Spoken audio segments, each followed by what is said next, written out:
ಎಲ್ಲರಿಗೂ ನಮಸ್ಕಾರ ವೀಕ್ಷಕರೇ. ವೈದಿಕ ಜ್ಯೋತಿಷ್ಯ ಶಾಸ್ತ್ರದ ಪ್ರಕಾರ 2026ರಲ್ಲಿ ವೃಶ್ಚಿಕ ರಾಶಿಯವರಿಗೆ ಯಾವ ಫಲಗಳಿವೆ, ಉದ್ಯೋಗ ರಂಗ, ವೈಯಕ್ತಿಕ ಬದುಕು, ಕೌಟುಂಬಿಕ ಜೀವನ, ಪ್ರೀತಿ ಪ್ರೇಮ ಹೇಗಿರಲಿದೆ, ಈ ವಿಷಯಗಳನ್ನ ಗಮನದಲ್ಲಿಟ್ಕೊಂಡು ವೃಶ್ಚಿಕ ರಾಶಿಯವರಿಗೆ 2026 ಹೇಗಿರಲಿದೆ ಅನ್ನೋದ್ರ ವಾರ್ಷಿಕ ರಾಶಿ ಫಲ ನೋಡೋಣ ಬನ್ನಿ. ಅದಕ್ಕೂ ಮುಂಚೆ ನೀವಿನ್ನು ನಮ್ಮ ಚಾನೆಲ್ಗೆ ಸಬ್ಸ್ಕ್ರೈಬ್ ಆಗಿಲ್ಲ ಅಂದ್ರೆ ಈಗಲೇ ಸಬ್ಸ್ಕ್ರೈಬ್ ಆಗಿ ಹಾಗೆ ವಿಡಿಯೋಗೆ ಲೈಕ್ ಮಾಡಿ ವಿಡಿಯೋವನ್ನ ಸ್ಕಿಪ್ ಮಾಡದೆ ಕೊನೆ ತನಕ ನೋಡಿ. ಮೊದಲಿಗೆ ವೃಶ್ಚಿಕ ರಾಶಿಯವರ ಜಾಬ್ ಹಾಗೂ ಬಿಸ್ನೆಸ್ ಬಗ್ಗೆ ನೋಡೋಣ. 2026ರಲ್ಲಿ ಉದ್ಯೋಗ ಕ್ಷೇತ್ರದಲ್ಲಿ ನಿಮಗೆ ಹೊಸ ಅವಕಾಶಗಳು ದೊರೆಯುವಂತಹ ಸಾಧ್ಯತೆ ಹೆಚ್ಚಾಗಿ ತೋರಿಸ್ತಾ ಇದೆ. ಪ್ರಮೋಷನ್ ಹಾಗೂ ಹೊಸ ಜಾಬ್ ಸಿಗುವಂತಹ ಅವಕಾಶಗಳಿಗೆ ವ್ಯವಹಾರದಲ್ಲಿ ಹೊಸ ಹೂಡಿಕೆ ಮಾಡಲು ಮಧ್ಯ ವರ್ಷದಿಂದ ಸಮಯ ಅತ್ಯುತ್ತಮವಾಗಿದೆ. ಹಳೆಯ ಸಾಲಗಳು ಹೀಗೆ ಹಂತ ಹಂತವಾಗಿ ತೀರಿಸುತ್ತೀರಾ.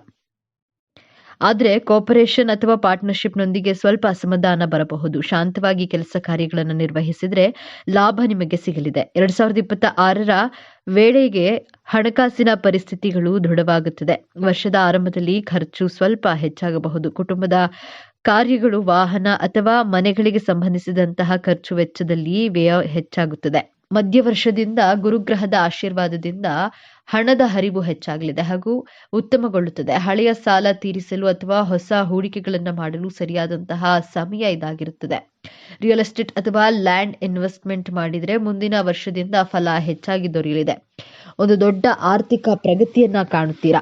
ವೃಶ್ಚಿಕ ರಾಶಿಯವರ ಪ್ರೀತಿ ಹಾಗೂ ವೈವಾಹಿಕ ಜೀವನ 2026ರಲ್ಲಿ ಹೇಗಿರಲಿದೆ ಎಂದು ನೋಡೋದಾದ್ರೆ, ವಿವಾಹಿತರ ಜೀವನದಲ್ಲಿ ಈ ವರ್ಷ ಹೆಚ್ಚು ಸಹಕಾರ ಹಾಗೂ ಬಾಂಧವ್ಯ ಹೆಚ್ಚಾಗುತ್ತದೆ. ಒಬ್ಬರನ್ನೊಬ್ಬರು ಅರ್ಥ ಮಾಡಿಕೊಳ್ಳುವಂತಹ ಶಕ್ತಿ ಹೆಚ್ಚಾಗಲಿದೆ. ಪ್ರೀತಿಯಲ್ಲಿ ಇರುವವರು ವರ್ಷದ ಮಧ್ಯದಲ್ಲಿ ಮದುವೆಯ ಯೋಗವನ್ನ ಕಾಣಬಹುದು. ಆದರೆ ಚಿಕ್ಕ ಚಿಕ್ಕ ಅಸಮಾಧಾನಗಳು, ವೈಮನಸ್ಸುಗಳು ಉಂಟಾಗಬಹುದು. ಆದ್ದರಿಂದ ಶಾಂತವಾಗಿ ಇರಬೇಕು. ಹೊಸ ಸಂಬಂಧ ಬೆಳೆಸುವ ಮೊದಲು ಸುದೀರ್ಘವಾದಂತಹ ಯೋಜನೆಗಳನ್ನ ಮಾಡಬೇಕು. ಒಟ್ಟಾರೆ ಪ್ರೀತಿಯ ಜೀವನ ಯಶಸ್ವಿಯಾಗಿ ಸಾಗಲಿದೆ. 2026ರಲ್ಲಿ ಕುಟುಂಬದಲ್ಲಿ ಇದ್ದಂತಹ ಹಳೆಯ ಗಲಾಟೆಗಳು, ಕಲಹಗಳು ನಿವಾರಣೆಯಾಗುವಂತಹ ಸಾಧ್ಯತೆ ಹೆಚ್ಚಾಗಿ ತೋರಿಸ್ತಾ ಇದೆ. ಸಂತಾನ ಭಾಗ್ಯ ಉತ್ತಮವಾಗಿದೆ. ಮಕ್ಕಳ ವಿದ್ಯಾಭ್ಯಾಸ ಹಾಗೂ ಸಾಧನೆ ಸಂತೋಷವನ್ನ ತಂದುಕೊಡಲಿದೆ. ಮನೆಗೆ ಹೊಸ ಸದಸ್ಯರ ಆಗಮನ ಆಗುವಂತಹ ಯೋಗವೂ ಇದೆ. ಸ್ನೇಹಿತರ ಸಹಕಾರ ಹಾಗೂ ಸಾಮಾಜಿಕ ಪ್ರಭಾವ ಹೆಚ್ಚಾಗಲಿದೆ. ಆದರೆ ಪೋಷಕರ ಆರೋಗ್ಯದ ಬಗ್ಗೆ ಜಾಗೃತಿಯನ್ನು ವಹಿಸಬೇಕು. ವೃಶ್ಚಿಕ ರಾಶಿಯವರ ಆರೋಗ್ಯ ಹಾಗೂ ಮಾನಸಿಕ ಸ್ಥಿತಿಗಳ ಬಗ್ಗೆ ನೋಡೋಣ. ಆರಂಭದಲ್ಲಿ ನಿದ್ರೆ ಮತ್ತು ಮಾನಸಿಕ ಒತ್ತಡ ಹೆಚ್ಚಾಗಬಹುದು. ಜಿಮ್ ಅಥವಾ ಯೋಗಾಭ್ಯಾಸ ಮಾಡಿದರೆ ಹೆಚ್ಚು ಲಾಭ. ರಕ್ತದೊತ್ತಡ, ಬಿಪಿ ಹೆಚ್ಚಾಗುವಂತಹ ಸಾಧ್ಯತೆ ಅಥವಾ ಶೀತದ ಸಮಸ್ಯೆಗಳು, cold and cough related issues face ಮಾಡಬೇಕಾಗತ್ತೆ. ಆದರೆ ಮಧ್ಯ ವರ್ಷದಿಂದ ಆರೋಗ್ಯದಲ್ಲಿ ಸುಧಾರಣೆಯನ್ನ ಕಾಣ್ತೀರಾ. ದೈಹಿಕ ಶಕ್ತಿಯು ಹೆಚ್ಚಾಗಿ, ಆತ್ಮವಿಶ್ವಾಸವು ಮತ್ತೆ ಬರುತ್ತದೆ. 2026ರಲ್ಲಿ ವೃಶ್ಚಿಕ ರಾಶಿಯವರ ವಿದ್ಯಾಭ್ಯಾಸ ಹೇಗಿದೆ ಅಂತ ನೋಡೋಣ. ವಿದ್ಯಾರ್ಥಿಗಳಿಗೆ ಇದು ಪರೀಕ್ಷೆಯಲ್ಲಿ ಜಯದ ವರ್ಷವಾಗಿದೆ. ಪ್ರಯತ್ನ ಮಾಡಿದರೆ ಫಲ ಖಚಿತ ದೊರೆಯಲಿದೆ. ವಿದೇಶದಲ್ಲಿ ಓದುವಂತಹ ಅಥವಾ ಸಂಶೋಧನೆ ಮಾಡಲು ಆಸೆ ಇದ್ದರೆ ಮಧ್ಯ ವರ್ಷದಿಂದ ಅತ್ಯುತ್ತಮ ಸಮಯ. ಕಲಾಕ್ಷೇತ್ರ, ಸೈನ್ಸ್ ಹಾಗೂ ಟೆಕ್ನಿಕಲ್ ವಿಚಾರಗಳಲ್ಲಿ ವಿಶೇಷ ಸಾಧನೆಯನ್ನ ಮಾಡ್ತೀರಾ. ಆದರೆ ಮೊಬೈಲ್ ಇಂದ ತೊಂದರೆ ಆಗುವಂತಹ ಸಾಧ್ಯತೆ ಇದೆ. ಆದ್ದರಿಂದ ಮೊಬೈಲ್ ಇಂದ ಆದಷ್ಟು ದೂರವಿರಿ. ವಿದೇಶ ಪ್ರಯಾಣ ಹೇಗಿದೆ ಅಂತ ನೋಡೋದಾದ್ರೆ, ಗುರು ಹಾಗೂ ರಾಹು ಗ್ರಹಗಳ ಚಲನೆಯಿಂದ ವಿದೇಶ ಪ್ರಯಾಣ ಯೋಗ ಚೆನ್ನಾಗಿದೆ. ವಿಶೇಷವಾಗಿ ಐಟಿ, ಮೆಡಿಕಲ್ ಅಥವಾ ಎಜುಕೇಶನಲ್ ಫೀಲ್ಡ್ ನಲ್ಲಿ ಇರುವವರು ವಿದೇಶದಲ್ಲಿ ಅವಕಾಶಗಳನ್ನು ಪಡೆಯುತ್ತೀರಾ. ಮಧ್ಯ ವರ್ಷದಿಂದ ಪ್ರಯಾಣದ ಯೋಜನೆ ಯಶಸ್ವಿಯಾಗುವಂತಹ ಸಾಧ್ಯತೆಗಳು ತೋರಿಸ್ತಾ ಇದೆ. ಆದರೆ ಟ್ರಾವೆಲ್ ಡಾಕ್ಯುಮೆಂಟೇಶನ್ ನಲ್ಲಿ ವಿಳಂಬ ಆಗಬಹುದು ಅಥವಾ ತೊಂದರೆ ಬರುವಂತಹ ಸಾಧ್ಯತೆ ಇದೆ. ಜಾಗೃತಿಯನ್ನು ವಹಿಸಬೇಕು. 2026ರಲ್ಲಿ ನಿಮ್ಮ ಜೀವನದಲ್ಲಿ ಆಧ್ಯಾತ್ಮಿಕ ಜಾಗೃತಿ ಮೂಡಲಿದೆ. ಈ ವರ್ಷ ನಿಮ್ಮ ಜೀವನದಲ್ಲಿ ಆಧ್ಯಾತ್ಮಿಕ ಜಾಗೃತಿ ಹೆಚ್ಚಾಗುತ್ತೆ. ಧ್ಯಾನ, ಯೋಗ, ದೇವಾಲಯಗಳ ಸೇವೆ ಇವುಗಳಿಂದ ಮನಸ್ಸಿಗೆ ನೆಮ್ಮದಿ, ಶಾಂತಿ ಸಿಗುತ್ತೆ. ಶನಿಗ್ರಹ ಮೀನ ರಾಶಿಯಲ್ಲಿರೋದ್ರಿಂದ ಹಿಂದಿನ ಕರ್ಮದ ಫಲಗಳು ನಿಧಾನವಾಗಿ ದೊರೆಯುತ್ತವೆ. ಇದು ಹೊಸ ಬೆಳಕು ಕಾಣುವಂತಹ ಸಮಯ ಎಂದು ಹೇಳಬಹುದು. 2026ರ ವೃಶ್ಚಿಕ ರಾಶಿಯವರಿಗೆ ಉದ್ಯೋಗ, ಹಣಕಾಸು ಮತ್ತು ಪ್ರೀತಿ ಜೀವನದಲ್ಲಿ ಚೇತರಿಕೆ ಖಚಿತವಾಗಿ ಕಾಣಿಸ್ತಾ ಇದೆ. ಆರಂಭದ 3 ತಿಂಗಳು ಶಾಂತವಾಗಿರಿ. ನಂತರ ಗ್ರಹಗಳು ನಿಮ್ಮ ಪರವಾಗಿರುತ್ತವೆ. ಹನುಮಾನ್ ಚಾಲಿಸ ಅಥವಾ ಸುಬ್ರಹ್ಮಣ್ಯ ಸ್ತೋತ್ರವನ್ನ ನಿಯಮಿತವಾಗಿ ಪಠಿಸಿದ್ರೆ ಕಷ್ಟಗಳು ನಿವಾರಣೆಯಾಗಲಿದೆ. ಕೆಂಪು ಬಣ್ಣದ ವಸ್ತ್ರಗಳನ್ನ ಧರಿಸುವುದು ಮತ್ತು ಮಂಗಳವಾರ ಉಪವಾಸವನ್ನ ಮಾಡಿದರೆ ಉತ್ತಮ ಫಲ ನಿರೀಕ್ಷಿಸಬಹುದು. ವೃಶ್ಚಿಕ ರಾಶಿಯವರು ಭಾವನೆ, ಪ್ರೀತಿ, ನಂಬಿಕೆ, ವಿಶ್ವಾಸಕ್ಕೆ ಕಟ್ಟುಬಿದ್ದವರು, ಸಂಬಂಧಗಳಿಗೆ ಬೆಲೆ ಕೊಡುವವರು ಆಗಿರ್ತೀರಾ. ನೀವು ಎಷ್ಟು ಎಚ್ಚರಿಕೆಯಿಂದ ರಹಸ್ಯವಾಗಿದ್ರೂ ನಿಮಗೆ ಹೆಚ್ಚು ನಂಬಿಕೆ ದ್ರೋಹ ಭಾವನೆಗಳ ಜೊತೆ ಆಟ ಆಡ್ತಾರೆ. ನೀವು ಮೋಸ ಹೋಗಬಾರದು. ಜೀವನದಲ್ಲಿ ಯಶಸ್ಸನ್ನು ಗಳಿಸಲು ಕೈಗೊಳ್ಳಬೇಕಾದಂತಹ 5 ಎಚ್ಚರಿಕೆಗಳನ್ನು ನೋಡೋಣ. ಮೊದಲನೆಯ ಎಚ್ಚರಿಕೆ, ದೇವರು ಒಬ್ಬ ವ್ಯಕ್ತಿಯನ್ನ ನಿಮ್ಮ ಜೀವನದಿಂದ ದೂರ ಮಾಡಿದ್ದೆ ಆದರೆ ದೇವರು ಒಬ್ಬ ವ್ಯಕ್ತಿಯನ್ನ ನಿಮ್ಮಿಂದ ದೂರ ಮಾಡಿದ್ದಾರೆ ಅಂದ್ರೆ ಆ ವ್ಯಕ್ತಿಗೆ ನಿಮ್ಮ ಜೊತೆ ಬದುಕಲು ಯೋಗ್ಯತೆ ಇಲ್ಲ. ಆ ವ್ಯಕ್ತಿಯಿಂದ ನಿಮ್ಮನ್ನ ಆ ದೇವರೇ ಕಾಪಾಡಿದ್ದಾರೆ ಅಂದುಕೊಳ್ಳಿ. ಬಿಟ್ಟು ಹೋದವರಿಗಾಗಿ ನಿಮ್ಮ ಕಣ್ಣೀರು, ನಿಮ್ಮ ಪ್ರೀತಿ, ಟೈಮ್ ಅನ್ನ ಯಾವತ್ತಿಗೂ ವೇಸ್ಟ್ ಮಾಡೋದಿಲ್ಲ ಎಂಬಂತಹ ದೃಢವಾದ ಸಂಕಲ್ಪವನ್ನು ಮಾಡಿ. ಪ್ರೀತಿಯಲ್ಲಿ ಆಗಲಿ, ಸ್ನೇಹದಲ್ಲೇ ಆಗಲಿ, ಹಣದ ವಿಚಾರದಲ್ಲಿಯೇ ಆಗಲಿ, ಮೋಸ ಆದಾಗ ಮತ್ತೊಮ್ಮೆ ಮೋಸ ಹೋಗದ ಹಾಗೆ ಎಚ್ಚರಿಕೆಯನ್ನ ವಹಿಸಬೇಕಾದದ್ದು ನಮ್ಮ ಕರ್ತವ್ಯ. ನಿಮ್ಮ ಜೀವನದಿಂದ ದೂರವಾದಂತಹ ವ್ಯಕ್ತಿಗಳು ಮತ್ತೆ ನಿಮ್ಮ ಜೀವನದಲ್ಲಿ ಹಿಂದಿರುಗಿ ಬಂದ್ರೆ ನಂಬಬಾರದೆಂಬ ಸಂಕಲ್ಪವನ್ನ ಮಾಡಿ. ಮತ್ತೆ ಆ ವ್ಯಕ್ತಿಯನ್ನ ನಂಬಿದ್ರೆ ಮತ್ತೆ ನಿಮಗೆ ನಂಬಿಕೆ ದ್ರೋಹವನ್ನ ಮಾಡ್ತಾರೆ, ನಿಮ್ಮ ಎಮೋಷನ್ಸ್ ಜೊತೆ ಆಟ ಆಡ್ತಾರೆ. ಆದ್ದರಿಂದ ಎರಡನೆಯ ಬಾರಿ ಯಾರನ್ನೂ ನಂಬೋದಕ್ಕೆ ಹೋಗಬೇಡಿ. ಎರಡನೆಯ ಎಚ್ಚರಿಕೆ, ನೀವು ಎಚ್ಚರಿಕೆ ಪಾಲಿಸೋದ್ರಿಂದ ನಿಮ್ಮ ಗೆಲುವನ್ನ ತಡೆಯಲು ಯಾರಿಂದಲೂ ಸಾಧ್ಯವಾಗುವುದಿಲ್ಲ. ವೃಶ್ಚಿಕ ರಾಶಿಯವರು ಯಾವ ವ್ಯಕ್ತಿಗಳನ್ನ ನಂಬುವ ಹಾಗಿಲ್ಲ. ನೀವು ಅಷ್ಟು ಸುಲಭವಾಗಿ, ಅಷ್ಟು ಈಸಿಯಾಗಿ ಯಾರನ್ನು ನಂಬೋದಿಲ್ಲ. ಎಲ್ಲರನ್ನ ಅಳೆದು ತೂಗಿ ನಂಬ್ತೀರಾ. ಆದರೂ ಸಹ ನಿಮಗೆ ಹೆಚ್ಚು ನಂಬಿಕೆ ದ್ರೋಹ ಆದಾಗ ಹೆಚ್ಚು ದುಃಖ ಪಡುವಂತಹ, ಆ ದುಃಖದಿಂದ ಹೊರಗಡೆ ಬರಲು ಬಹಳ ಕಷ್ಟಪಡುತ್ತದೆ. ನಿಮ್ಮ ಮನಸ್ಸು ತೊಳಲಾಟ ಮಾಡುತ್ತದೆ. ನಿಮಗೆ ಇಷ್ಟವಿಲ್ಲದಂತಹ ವಿಚಾರಗಳ ಬಗ್ಗೆ, ವ್ಯಕ್ತಿಗಳ ಬಗ್ಗೆ ಹೆಚ್ಚಾಗಿ ತಲೆ ಕೆಡಿಸಿಕೊಳ್ಳಲು ಹೋಗಬೇಡಿ. ಇಷ್ಟವಿಲ್ಲದೆ ಇರುವಂತಹ ಕಾರ್ಯಕ್ರಮಗಳಿಗೆ ಯಾರೇ ಆಗ್ಲಿ ಇನ್ವೈಟ್ ಮಾಡಿದ್ರೆ ದಯವಿಟ್ಟು ಹೋಗಲೇಬೇಡಿ. ಒಬ್ಬ ವ್ಯಕ್ತಿ ನಿಮ್ಮ ಲೈಫ್ ನಲ್ಲಿ ಎಮೋಷನಲ್ ಆಗಿ ನಿಮ್ಮನ್ನ ಮಿಸ್ಯೂಸ್ ಮಾಡಿಕೊಂಡು ಅಥವಾ ನೀವೇ ಇನ್ವೆಸ್ಟ್ ಮಾಡಿ ಡೈಲಿ ನಿಮಗೆ 100 ರೂಪಾಯಿ ಲಾಭ ಮಾಡ್ಕೊಡ್ತೀವಿ ಈ ರೀತಿ ಅತಿ ಆಸೆಯಿಂದ ನಿಮಗೆ ತೋರಿಸಿ, ನಂಬಿಸಿ, ನಿಮ್ಮ ಕೈಯಲ್ಲಿ ಇನ್ವೆಸ್ಟ್ ಮಾಡಿಸಿ ನಿಮಗೆ ನಂಬಿಕೆ ದ್ರೋಹ ಮಾಡ್ತಾರೆ. ನಾವು ಅತಿಯಾಗಿ ಆಸೆ ಪಟ್ಟು ಇನ್ವೆಸ್ಟ್ ಮಾಡುವುದು ನಮ್ಮ ತಪ್ಪು ಅಲ್ವಾ? ಈ ತಪ್ಪನ್ನ ಎಂದಿಗೂ ಮಾಡೋದಕ್ಕೆ ಹೋಗ್ಬೇಡಿ. ಇಲ್ಲಿ ಹಣ ದ್ರೋಹಕ್ಕಿಂತ ಆ ವ್ಯಕ್ತಿ ನಿಮಗೆ ವಿಶ್ವಾಸ ದ್ರೋಹ ಮಾಡಿದ ಹಾಗೆ ಅಲ್ವಾ? ಆದ್ದರಿಂದ ನಿಮಗೆ ಇಷ್ಟವಿಲ್ಲದೆ ಇರುವಂತಹ, ನಿಮ್ಮ ಮನಸ್ಸಾಕ್ಷಿಗೆ ವಿರುದ್ಧವಾಗಿರುವಂತಹ ಕೆಲಸಗಳನ್ನ ಯಾವತ್ತಿಗೂ ಮಾಡೋದಕ್ಕೆ ಹೋಗಬೇಡಿ. ನಿಮಗೆ ಪವರ್ ಅನ್ನ ತುಂಬಾ ಸ್ಟ್ರಾಂಗ್ ಆಗಿ ಕೊಟ್ಟಿರ್ತಾರೆ ದೇವರು. ನಿಮ್ಮ ಮನಸ್ಸಿನ ಮಾತನ್ನ ಕೇಳಿ ಬೇರೆಯವರ ಮಾತನ್ನ ಕೇಳೋದಿಲ್ಲ ಎಂಬಂತಹ ದೃಢವಾದಂತಹ ಸಂಕಲ್ಪವನ್ನ ಇವತ್ತೇ ಮಾಡಲು ಪ್ರಾರಂಭ ಮಾಡಿ. ಮೂರನೆಯ ಎಚ್ಚರಿಕೆ, ವೃಶ್ಚಿಕ ರಾಶಿಯವರು ಮಾಟ ಮಂತ್ರ ಮಾಡುವವರು, ಮಾಡಿಸುವವರು ನಿಮ್ಮ ಸ್ನೇಹಿತರೇ ಆದರೂ ಸರಿ, ಸಂಬಂಧಿಕರೇ ಆದರೂ ಸರಿ, ಅವರಿಂದ ದೂರವಿರಬೇಕು. ಯಾಕಂದ್ರೆ ವೃಶ್ಚಿಕ ರಾಶಿಯ ಕಾಲಪುರುಷನ ಕುಂಡಲಿಯಲ್ಲಿ 8ನೆಯ ಭಾವ ಮಂತ್ರ, ತಂತ್ರ, ಕಗ್ಗತ್ತಲ ಭಾವ, ಭಯ, ಆತಂಕ ನಿಮ್ಮಲ್ಲಿ ತುಂಬಿರುತ್ತದೆ. ನಿಮ್ಮಲ್ಲಿ ಭಯ, ಆತಂಕ ತುಂಬಿರೋದ್ರಿಂದ ಪ್ರಕೃತಿ ದತ್ತವಾದಂತಹ ಕೊಡುಗೆ. ಬಟ್ ಬೇರೆಯವರು ನಿಮ್ಮ ಮೇಲೆ ಮಾಟಮಂತ್ರ ಪ್ರಯೋಗ ಆಗಿದೆ ಅಂತ ನಿಮ್ಮನ್ನ ಹೆದರಿಸಿದ್ರು ಹೆದರಬೇಡಿ. ಇಂತಹ ವ್ಯಕ್ತಿಗಳ ಪಾಪಕೃತ್ಯದಲ್ಲಿ ಭಾಗಿಯಾಗಲು ಹೋಗಬೇಡಿ. ನೆಗೆಟಿವ್ ಮೈಂಡ್ ಸೆಟ್ ಇರುವಂತಹ ವ್ಯಕ್ತಿಗಳ ಜೊತೆ ಸ್ನೇಹ ಮಾಡಿದ್ರು ಅವರು ಮಾಡಿದಂತಹ ಪಾಪಕೃತ್ಯಗಳಲ್ಲಿ 50% ನಿಮಗೂ ಸಹ ಆ ಪಾಪ ಟ್ರಾನ್ಸ್ಫರ್ ಆಗುತ್ತೆ. ಆದ್ದರಿಂದ ನೀವು ಯಾವಾಗ್ಲೂ ಸ್ಪಿರಿಚುವಲ್ ಆಗಿರ್ಬೇಕು, ಅಧ್ಯಾತ್ಮದ ದಾರಿಯಲ್ಲಿ ಮಾತ್ರ ಸಾಗಬೇಕು. ವೃಶ್ಚಿಕ ರಾಶಿಯವರಿಗೆ ದೇವರ ಅನುಗ್ರಹ, ಗುರುಗಳ ಅನುಗ್ರಹ, ನಿಮ್ಮ ತಂದೆ ತಾಯಿ ಆಶೀರ್ವಾದ ವಿಶೇಷವಾಗಿ ಸದಾ ನಿಮ್ಮ ಮೇಲೆ ಇದ್ದೇ ಇರುತ್ತೆ. ಆದ್ದರಿಂದ ನಿಮ್ಮ ಜೀವನದಲ್ಲಿ ಅದೆಂತಹ ಕಷ್ಟಗಳು ಬಂದರೂ ಈ ಮಾಟ ಮಂತ್ರ ಪ್ರಯೋಗ ಮಾಡೋದಿಲ್ಲ, ಮಾಡುವವರ ಜೊತೆ ಸೇರೋದಿಲ್ಲ, ನೆಗೆಟಿವ್ ಮೈಂಡ್ ಸೆಟ್ ಇರುವಂತಹ ವ್ಯಕ್ತಿಗಳ ಜೊತೆ ಸ್ನೇಹ ಮಾಡೋದಿಲ್ಲ ಎಂಬಂತಹ ದೃಢ ಸಂಕಲ್ಪವನ್ನ ಮಾಡಿ. 4ನೇ ಎಚ್ಚರಿಕೆ, ವೃಶ್ಚಿಕ ರಾಶಿಯವರು ನೀವು ಕಷ್ಟಪಟ್ಟಂತಹ ಹಣವನ್ನ ನಿಮ್ಮ ಕುಟುಂಬದವರಿಗೆ, ನಿಮ್ಮ ಪ್ರೀತಿ ಪಾತ್ರರಿಗೆ, ನಿಮ್ಮನ್ನ ನಂಬಿದವರಿಗೆ ಮಾತ್ರ ಖರ್ಚು ಮಾಡಬೇಕು, ಬೇರೆಯವರಿಗೆಲ್ಲ ಖರ್ಚು ಮಾಡೋದಿಲ್ಲ ಎಂಬಂತಹ ಸಂಕಲ್ಪವನ್ನು ಮಾಡಿ. ವೃಶ್ಚಿಕ ರಾಶಿಯವರು ರಾಜಕಾರಣಿಯಾಗಿದ್ರೆ ಅವರಿಗೆ ಕುಟುಂಬವಿಲ್ಲ ಅಂದರೆ ನಿಮ್ಮ ಪ್ರಜೆಗಳೇ ನಿಮ್ಮ ಕುಟುಂಬದವರಾಗಿರ್ತಾರೆ. ನಿಮ್ಮ ಪ್ರಜೆಗಳಿಗೋಸ್ಕರ ಹಣವನ್ನ ಖರ್ಚು ಮಾಡಿ. 5ನೇದಾಗಿ ವೃಶ್ಚಿಕ ರಾಶಿಯವರು ಜಾಬ್ ಮಾಡ್ತಾ ಇರ್ಲಿ, ಬಿಸ್ನೆಸ್ ಮಾಡ್ತಾ ಇರ್ಲಿ, ನಿಮ್ಮಲ್ಲಿರುವಂತಹ ಸಾಮರ್ಥ್ಯದ ಮೇಲೆ ನಂಬಿಕೆಯನ್ನ ಇಡಿ.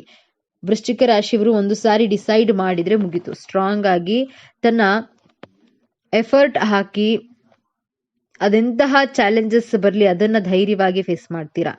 ವೃಶ್ಚಿಕ ರಾಶಿಯವರಿಗೆ ತಿಂಗಳಲ್ಲಿ 2 ದಿನ ಅಥವಾ 3 ದಿನ ನಿಮಗೆ ಎಲ್ಲಾ ಇದ್ದರೂ ಏನೋ ಒಂದು ಶೂನ್ಯತೆಯ ಭಾವ, ಅಳುಕು, ಭಯ, ಗಾಬರಿ, ಮನಸ್ಸಿನ ಏರಿಳಿತಗಳು ಇದ್ದೇ ಇರುತ್ತೆ. ಆದ್ರೆ ಈ ನಿಮ್ಮ ಭಾವನೆಗಳ ಏರಿಳಿತ ನಿಮ್ಮ ಜಾಬ್ಗಾಗ್ಲಿ, ನಿಮ್ಮ ಬಿಸ್ನೆಸ್ಗಾಗ್ಲಿ ಪ್ರಭಾವ ಬೀರದ ಹಾಗೆ ನೋಡ್ಕೊಳ್ಳುವಂತಹ ಶಪಥವನ್ನ ಮಾಡಿ. ನಿಮ್ಮ ಭಾವನೆಗಳು ಏರಿಳಿತವಾದಾಗ ಮೂನ್ ಮೆಡಿಟೇಷನ್ ಅನ್ನ ಮಾಡಬೇಕಾಗುತ್ತೆ. ಟೆರೆಸ್ ಮೇಲೆ ಹೋಗಿ ಅರ್ಧ ಗಂಟೆ ಕೂತ್ಕೊಂಡು ಚಂದ್ರನನ್ನ ಕಣ್ಣಲ್ಲಿ ಕಣ್ಣಿಟ್ಟು ಗಮನಿಸಿ ನೋಡಿ. ನಿಮ್ಮ ಮನಸ್ಸು ನೆಮ್ಮದಿ, ಸಮಾಧಾನ, ಶಾಂತಿ ಖಂಡಿತವಾಗಿಯೂ ಸಿಗುತ್ತೆ. ನಿಮ್ಮ ಜೀವನದಲ್ಲಿ ಏನೇ ಆದ್ರೂ, ಎಂತಹ ಕಷ್ಟಗಳು, ಸಮಸ್ಯೆಗಳು ಬಂದರೂ ಎದುರಿಸುವಂತಹ, ಹೋರಾಟ ಮಾಡುವಂತಹ ಶಕ್ತಿ, ಸಾಮರ್ಥ್ಯ ದೇವರು ನಿಮಗೆ ಡೆಫಿನೆಟ್ಲಿ ಆಗಿ ಕರುಣಿಸಿದ್ದಾನೆ. ಆದ್ರಿಂದ ಇವತ್ತಿನಿಂದ ಸಂಕಲ್ಪವನ್ನ ಮಾಡಿ, ನಾನು ನನ್ನ ಭಾವನೆಗಳ ಏರಿಳಿತಕ್ಕೆ ಸಿಲುಕಿ ನಲುಗದೆ ನನ್ನ ಗುರಿ ಉದ್ದೇಶಗಳ ಕಡೆ ಫೋಕಸ್ ಆಗಿ ಗೆಲ್ಲಬೇಕು ಎಂಬಂತಹ ದೃಢವಾದ ಸಂಕಲ್ಪವನ್ನ ಮಾಡಿ. ಆಗ ನೋಡಿ ನಿಮ್ಮ ಜೀವನದಲ್ಲಿ ಸೋಲು, ದುಃಖ, ಅವಮಾನ ಅನ್ನುವಂತಹ ಪದಕ್ಕೆ ಜಾಗನೇ ಇರೋದಿಲ್ಲ. ನಿಮ್ಮ ಮನಸ್ಸನ್ನ ನೀವು ಹಿಡಿತದಲ್ಲಿ ಇಟ್ಕೊಳ್ಳುವಂತಹ ಪ್ರಯತ್ನವನ್ನ ಮಾಡಿ. ಬದಲಿಗೆ ಮನಸ್ಸಿನ ಹಿಡಿತಕ್ಕೆ ನೀವು ಸಿಲುಕಿ ಒದ್ದಾಡಬೇಡಿ.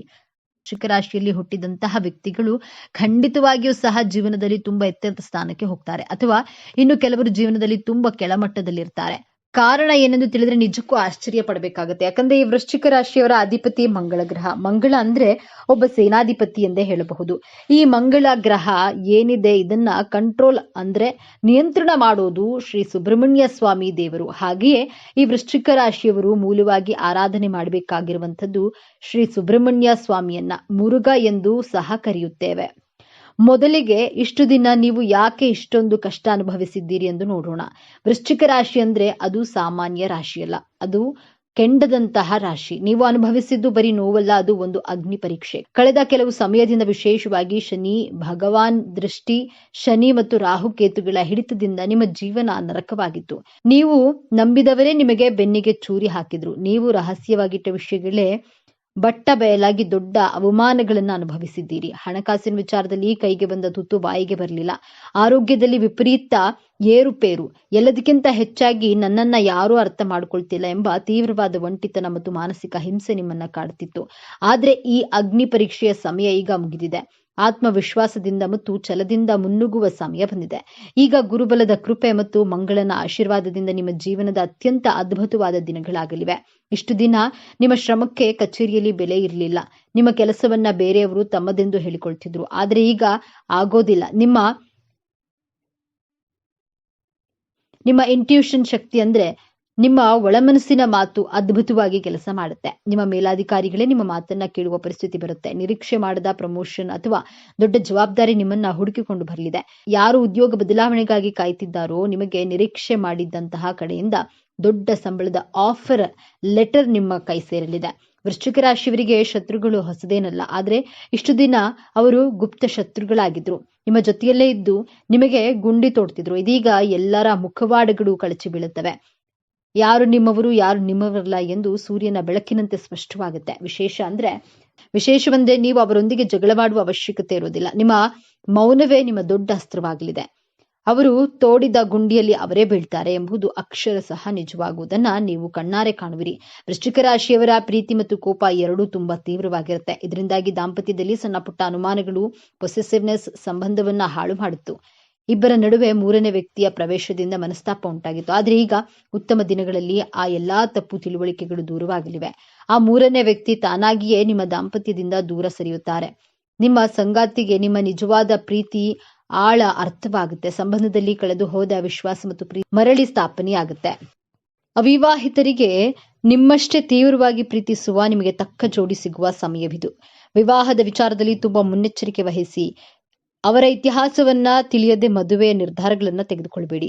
ನಿಮ್ಮ ಮಕ್ಕಳ ಭವಿಷ್ಯದ ಚಿಂತೆ, ಅವರ ಹಠಮಾರಿತನ, ಓದಿನಲ್ಲಿ ಗಮನ ಇಲ್ಲದಿರುವುದು ನಿಮ್ಮ ನಿದ್ದೆಗೆಡಿಸುತ್ತದೆ. ಈಗ ನಿಮ್ಮ ಮಕ್ಕಳಲ್ಲಿ ಒಂದು ದೊಡ್ಡ ಸಕಾರಾತ್ಮಕ ಬದಲಾವಣೆಯನ್ನ ಕಾಣ್ತೀರಿ. ಅವರೇ ಜವಾಬ್ದಾರಿಯಿಂದ ವರ್ತಿಸಲು ಪ್ರಾರಂಭಿಸ್ತಾರೆ. ವಿದ್ಯಾಭ್ಯಾಸದಲ್ಲಿ ಗಮನ ಕೊಡ್ತಾರೆ. ಸಂತಾನ ಭಾಗ್ಯಕ್ಕಾಗಿ ದೇವರಿಗೆ ಹರಕೆ ಹೊತ್ತು ವೈದ್ಯರ ಬಳಿ ಅಲೆದು ಸೋತು ಹೋಗಿದ್ದ ದಂಪತಿಗಳೇ ನಿಮ್ಮ ಕಣ್ಣೀರು ನಿಲ್ಲುವ ಸಮಯ ಬಂದಿದೆ. ನಿಮ್ಮ ಪ್ರಾರ್ಥನೆ ದೇವರಿಗೆ ತಲುಪಿದೆ. ನಿಮಗೆ ಶುಭ ಸುದ್ದಿಯನ್ನ ಕೇಳುವ ಯೋಗ ಅತ್ಯಂತ ಬಲವಾಗಿದೆ. ಕೋರ್ಟ್ ಕಚೇರಿ, ಪೊಲೀಸ್ ಸ್ಟೇಷನ್ ಈ ವಿಚಾರಗಳಿಂದ ನೀವು ಬಹಳ ನೊಂದು ಹೋಗಿದ್ದೀರಿ. ಆಸ್ತಿ ವಿವಾದ, ಸುಳ್ಳು ಆರೋಪ ಅಥವಾ ವಿಚ್ಛೇದನದ ಕೇಸು ನಿಮ್ಮನ್ನ ಮಾನಸಿಕವಾಗಿ ಕುಗ್ಗಿಸಿತು. ಈಗ ಗ್ರಹಗಳ ಶುಭ ಸಂಯೋಗದಿಂದಾಗಿ ದೈವವೇ ನಿಮ್ಮ ಪರವಾಗಿ ನಿಲ್ಲುತ್ತದೆ. ನಿಮಗೆ ಗೊತ್ತಿಲ್ಲದ ಹಾಗೆ ಸಾಕ್ಷಿಗಳು ನಿಮ್ಮ ಪರವಾಗಿ ಸಿಗುತ್ತವೆ ಅಥವಾ ನಿಮ್ಮ ವಿರೋಧಿಗಳೇ ಕಾಂಪ್ರಮೈಸ್ಗೆ ಬರ್ತಾರೆ. ಕಾನೂನಿನ ಹೋರಾಟದಲ್ಲಿ ಅಂತಿಮ ಜಯ ನಿಮ್ಮದೇ ಆಗಲಿದೆ. ಆದರೆ ಈಗ ಗ್ರಹಗಳ ಸ್ಥಿತಿ ಬದಲಾಗಿದೆ. ಯಾರು ನಿಮಗೆ ಹಣ ವಾಪಸ್ ಕೊಡಬೇಕಿತ್ತೋ ಅವರಿಗೆ ಹಣ ಕೊಡಲೇಬೇಕಾದ ಪರಿಸ್ಥಿತಿ ನಿರ್ಮಾಣವಾಗುತ್ತೆ. ಅವರೇ ನಿಮಗೆ ಫೋನ್ ಮಾಡಿ ಕ್ಷಮಿಸಿ, ನಿಮ್ಮ ಹಣವನ್ನ ಈ ದಿನ ವಾಪಸ್ ಕೊಡ್ತೇನೆ ಎನ್ನುವ ಕಾಲ ಬಂದಿದೆ. ಮುಳುಗಿ ಹೋದ ಹಣ ವಾಪಸ್ ಬರುವುದು ಖಚಿತ. ಹೌದು, ವೃಶ್ಚಿಕ ರಾಶಿಯವರಿಗೆ ಈಗ ಅನಿರೀಕ್ಷಿತ ಮೂಲಗಳಿಂದ ಧನಾಗಮನವಾಗಲಿದೆ. ನಿಮ್ಮ ಅಧಿಪತಿ ಮಂಗಳ ಭೂಮಿಕಾರಕ. ಹಾಗಾಗಿ ಪಿತ್ರಾರ್ಜಿತ ಆಸ್ತಿಯಿಂದ, ಭೂಮಿ ಮಾರಾಟದಿಂದ, ನೀವು ಎಂದೋ ಮರೆತು ಬಿಟ್ಟಿದ್ದ ಹಳೆಯ ಹೂಡಿಕೆಯಿಂದ ದೊಡ್ಡ ಮೊತ್ತದ ಹಣ ನಿಮ್ಮ ಕೈ ಸೇರಲಿದೆ. ನಿಮ್ಮ ಇಂಟ್ಯೂಷನ್ ಮೇಲೆ ನಂಬಿಕೆ ಇಟ್ಟು ಮಾಡಿದಂತಹ ಸಣ್ಣ ಹೂಡಿಕೆ ಕೂಡ ಜಾಕ್ಪಾಟ್ ಹೊಡೆಯುವ ಸಾಧ್ಯತೆ ಇದೆ. ವ್ಯಾಪಾರದಲ್ಲಿ ನಿಂತ ನೀರಾಗಿದ್ದ ಪರಿಸ್ಥಿತಿ ಈಗ ಬದಲಾಗಿದೆ. ನಿಮ್ಮ ಟ್ರಾನ್ಸ್ಫಾರ್ಮೇಶನ್ ಸಮಯ ನಿಮ್ಮ ವ್ಯಾಪಾರದ ಸ್ವರೂಪವನ್ನೇ ಬದಲಾಯಿಸುವಿರಿ. ಹೊಸ ಗ್ರಾಹಕರು, ದೊಡ್ಡ ಒಪ್ಪಂದಗಳು ಮತ್ತು ವ್ಯಾಪಾರ ವಿಸ್ತರಣೆ, ಅತ್ಯುತ್ತಮ ಅವಕಾಶಗಳು ನಿಮ್ಮನ್ನು ಅರಸಿ ಬರಲಿದೆ. ಲಾಭದ ಪ್ರಮಾಣವು ನಿಮ್ಮ ನಿರೀಕ್ಷೆಯನ್ನ ಮೀರಿ ಹರಿದು ಬರಲಿದೆ. ಆದರೆ ಇಷ್ಟೆಲ್ಲ ಒಳ್ಳೆಯದು ನಡೆಯುವಾಗ ಒಂದು ಕಠಿಣ ಪರೀಕ್ಷೆ ಕೂಡ ನಿಮ್ಮ ಮುಂದೆ ಬರಲಿದೆ. ಇದನ್ನ ನೀವು ದಾಟಲೇಬೇಕು. ಈಗ ನೀವು ಎದುರಿಸುವ ಅತ್ಯಂತ ಕಷ್ಟಕರ ಸಮಸ್ಯೆ ಅದು ಹೊರಗಿನ ಶತ್ರುಗಳಿಂದ ಬರೋದಿಲ್ಲ, ಅದು ನಿಮ್ಮಿಂದಲೇ ಬರುತ್ತದೆ. ಅದುವೇ ನಿಮ್ಮ ಅತಿಯಾದ ಸಿಟ್ಟು ಮತ್ತು ಆತುರದ ನಿರ್ಧಾರ. ವೃಶ್ಚಿಕ ರಾಶಿಯವರಿಗೆ ಸಿಟ್ಟು ಬಂದ್ರೆ ಅದು ಜ್ವಾಲಾಮುಖಿಯಂತೆ ಸ್ಫೋಟಗೊಳ್ಳುತ್ತೆ. ಈಗ ನಿಮ್ಮ ಒಳ್ಳೆಯ ಸಮಯ ಬಂದಾಗ, ಎಲ್ಲವನ್ನ ನಿಮ್ಮ ಕೈಗೆ ಸಿಗುತ್ತಿರುವಾಗ ಯಾರಾದರೂ ಸಣ್ಣ ತಪ್ಪು ಮಾಡಿದ್ರೆ ಅಥವಾ ನಿಮ್ಮ ತಾಳ್ಮೆಯನ್ನ ಪರೀಕ್ಷಿಸಿದ್ರೆ, ನೀವು ಸಿಟ್ಟಿನಿಂದ ಆ ಕ್ಷಣದಲ್ಲಿ ನೀವು ಎಲ್ಲವನ್ನ ಹಾಳು ಮಾಡಿಕೊಳ್ಳುವ ದೊಡ್ಡ ಅಪಾಯವಿದೆ. ನಿಮ್ಮ ಒಂದು ಆತುರದ ಮಾತು, ಒಂದು ಕೋಪದ ನಿರ್ಧಾರ ನಿಮ್ಮ ಕೈಗೆ ಬಂದ ಭಾಗ್ಯವನ್ನ ಕಾಲಿನಿಂದ ಒದ್ದ ಹಾಗೆ ಮಾಡಬಹುದು. ಇದುವೇ ಗ್ರಹಗಳು ನಿಮಗೆ ನೀಡುವ ಅಂತಿಮ ಪರೀಕ್ಷೆ. ಈ ಸಮಸ್ಯೆಯಿಂದ ಪಾರಾಗುವುದು ಹೇಗೆ? ಇದಕ್ಕೆ ಪರಿಹಾರ ತುಂಬಾ ಸರಳವಾಗಿದೆ ಮತ್ತು ಅತ್ಯಂತ ಶಕ್ತಿಶಾಲಿಯಾಗಿದೆ. ವೃಶ್ಚಿಕ ರಾಶಿಯ ಅಧಿದೇವತೆ ಸುಬ್ರಹ್ಮಣ್ಯ ಸ್ವಾಮಿ ಅಥವಾ ನರಸಿಂಹಸ್ವಾಮಿ. ನೀವು ಪ್ರತಿದಿನ ಅಥವಾ ಕನಿಷ್ಠ ಪ್ರತಿ ಮಂಗಳವಾರದಂದು ಸ್ನಾನ ಮಾಡಿದ ನಂತರ ದೀಪ ಹಚ್ಚಿ ಓಂ ಶ್ರೀ ಸುಬ್ರಹ್ಮಣ್ಯಾಯ ನಮಃ ಅಂತ ಅಥವಾ ಓಂ ನರಸಿಂಹಾಯ ನಮಃ ಎಂದು 108 ಬಾರಿ ಜಪಿಸಿ. ಮತ್ತು ಯಾವಾಗ್ಲಾದ್ರೂ ನಿಮಗೆ ಸಿಟ್ಟು ಬಂದು ಒಂದು ನಿರ್ಧಾರ ತೆಗೆದುಕೊಳ್ಬೇಕು ಎನಿಸಿದಾಗ ಒಂದು ಕ್ಷಣ ಕಣ್ಣು ಮುಚ್ಚಿ ಒಂದು ಲೋಟ ತಣ್ಣೀರನ್ನ ಕುಡಿಯಿರಿ ಮತ್ತು 10ರಿಂದ 1 ಉಲ್ಟಾ ಎಣಿಸಿ. ಈ ಸಣ್ಣ ಪರಿಹಾರ ನಿಮ್ಮನ್ನ ದೊಡ್ಡ ಅನಾಹುತದಿಂದ ಪಾರು ಮಾಡುತ್ತೆ. ನಿಮ್ಮ ಸಿಟ್ಟನ್ನ ನಿಯಂತ್ರಿಸಿದ್ರೆ ಈ ಜಗತ್ತನ್ನೇ ಗೆಲ್ಲುವ ಶಕ್ತಿ ನಿಮಗಿದೆ.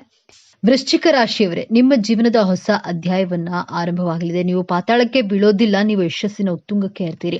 ನೀವು ಅನುಭವಿಸಿದ ಅವಮಾನಗಳಿಗೆ, ನಿಮ್ಮ ಕಣ್ಣೀರಿಗೆ ಈಗ ಬೆಲೆ ಸಿಗಲಿದೆ. ನಿಮ್ಮನ್ನ ನೋಡಿ ನಕ್ಕವರೇ ನಿಮ್ಮ ಮುಂದೆ ತಲೆಬಗ್ಗಿಸುವ ಸಮಯ ಬಂದಿದೆ. ಈ ವಿಡಿಯೋ ನಿಮಗೆ ತಲುಪಿದೆ ಅಂದ್ರೆ ಅದು ಆ ಮಹಾದೇವನ, ಆ ಸುಬ್ರಹ್ಮಣ್ಯ ಸ್ವಾಮಿಯ ಸಂಕಲ್ಪ. ನಿಮ್ಮ ಒಳ್ಳೆಯ ದಿನಗಳು ಪ್ರಾರಂಭವಾಗಿವೆ. ಈ ದೈವಿಕ ಸಂದೇಶವನ್ನ ಸ್ವೀಕರಿಸಿ. ನಿಮ್ಮ ಎಲ್ಲಾ ಕಷ್ಟಗಳು ಇನ್ನು ಕೆಲವೇ ದಿನಗಳಲ್ಲಿ ಭಸ್ಮವಾಗಲಿ ಎಂದು ಸಂಕಲ್ಪ ಮಾಡುತ್ತಾ ಮರೆಯದೆ ನಿಮ್ಮ ಇಷ್ಟ ದೇವರ ಅಥವಾ ಕುಲದೇವರ ಹೆಸರನ್ನ ಕಾಮೆಂಟ್ ಮಾಡಿ. ಸರ್ವೇ ಜನ ಸುಖಿನೋ ಭವತು. ಇದೇ ತರಹದ ಜ್ಯೋತಿಷ್ಯಕ್ಕೆ ಸಂಬಂಧಪಟ್ಟಂತಹ ವಿಡಿಯೋ ನೋಡಲು ನಮ್ಮ ಚಾನೆಲ್ಗೆ ಸಬ್ಸ್ಕ್ರೈಬ್ ಆಗಿ, ಈ ವಿಡಿಯೋಗೆ ಲೈಕ್ ಮಾಡಿ, ಶೇರ್ ಮಾಡಿ.